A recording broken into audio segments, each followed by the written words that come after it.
Alright, so to start this video off, I'll begin by saying you can in fact get into iPhone with relative ease.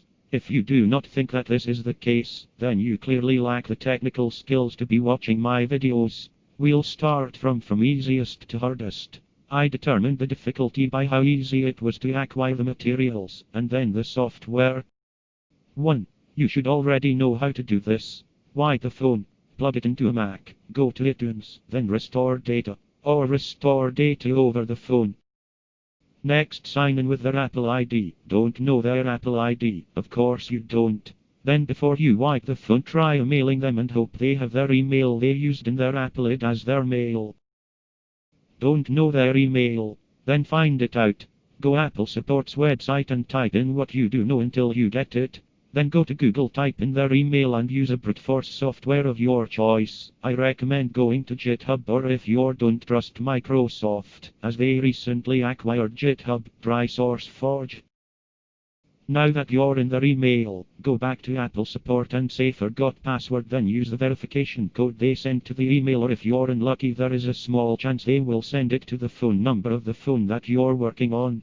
However, unless you have access to some quite sophisticated software and a very powerful computer, your only option to use the Apple ID path backend is going to be to put monitoring software on the number you want. For amateurs, try using NextSpy monitoring software's free trial with a fake email and a used MasterCard. Then you're in. That was easy, right?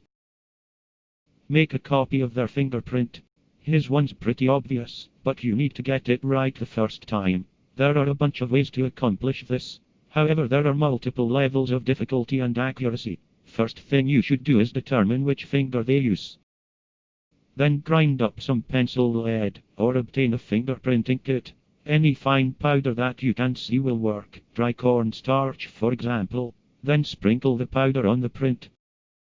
Next, either take a high-quality picture or use tape to take the print and put it on the contrasting background.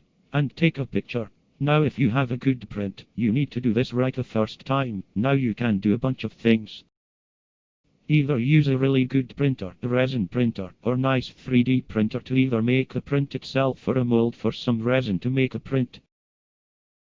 The next way to get a print is simply have the person in question put their finger in super glue. Then, once it has dried, fill that mold with resin or school glue and peel them apart.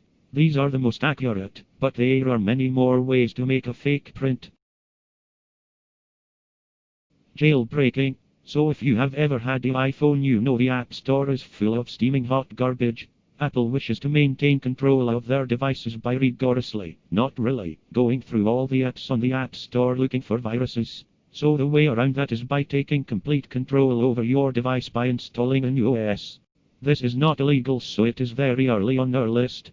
This is sometimes useful because it may be extremely difficult to determine the device has been broken. Some software only changes one thing or opens a backdoor into the device for either remote access or maybe a master password. This really annoys Apple and they try their very best, however pathetic, means of updating devices. Jailbreaking is exceptionally effective against older phones, and more complete overhauls result in the phone being unable to achieve any updates at all. To break in, simply pick a software and look it up on the phone or use desktop tools from the website. Here is a list of effective, for now, websites: Chimera, Jailbreak Me 3.0, Check Raw 1 in, Uncover, Electro 1131, LibreOS, Goblin, Meridian, Helix. Any of these should work. Just remember, devices that are out of date work best, and the newest jailbreaking software should work on all iPads and iPhones released after the 5. Side note, you really should get into jailbreaking WhatsApp. Most mobile carriers and Apple have active keyloggers and data collection services. With jailbreaking you can switch mobile carriers using the same phone, save you loads of cash on the much better App Store Cydia. But be warned, Apple may eventually have phones detect common jailbreaking software and literally self-destruct. And some of the shadier jailbreaking software may be collecting your data as well. There are many things around that say phone cracker. For this video I will just go over everything you can find on the dark web. However, I can't tell you what to buy, because that would mean I had bought a bunch recently and tested their functionality. What I define as the dark web is any site that is illegal to purchase from. However, what you purchase on the legal sites may be more effective and cheaper if you know where to look. If the site is not illegal to visit, I define it as the shady web. So what you should do is find a forum on the shady that you know isn't illegal. Ask around for a location to go, then ask other people to confirm the site is legit. If your best result is on the illegal site, which they usually are, log out of your current Tor session and put on every layer of security as possible on a burner computer. Drive to a public place, then purchase the item, and destroy the computer, preferably before you get home. There are thousands of rip-offs of forensic software, supposed free phone cracker variants, and so much clickbait for 10-year-olds on the vanilla internet and YouTube. Since some of these are acquired illegally, all the ones that are successful are flagged and eventually deleted by a government agency somewhere. Unfortunately, only some survive the onslaught of the FBI and Apple software updates. If we're to say and this video became popular, they would all become irrelevant. So I have instead prepared a riddle that only Zoomers and cool millennials will understand. The answer to this riddle is the source of all relevant and up-to-date free phone cracking software help. Here it goes. Find the place where boomers are ridiculed without grace, where it seems every page about Trump is frequented with a word that ends in a hard R and every title begins with, where Battletoads is a forgotten memory, but the cartoons are still king. The battle with Tumblr still rages on. Answer the question soon or the post will be long gone. Get your hands on some genuine, 100% Apple-free forensics software. Forensics software is what cops and lower-level federal employees use on a regular basis to get into phones. Basically, it's commercialized phone cracker that requires licensing and credentials to get a hold of. Luckily for you, it's been ripped off so many times you can easily download it off the internet, and some of the later items on my list don't require licensing. It may be easier to choose an effective tool than phone cracker because you can choose a specific software to copy instead of picking and choosing off the dark web. Here is a list of supposedly functioning software.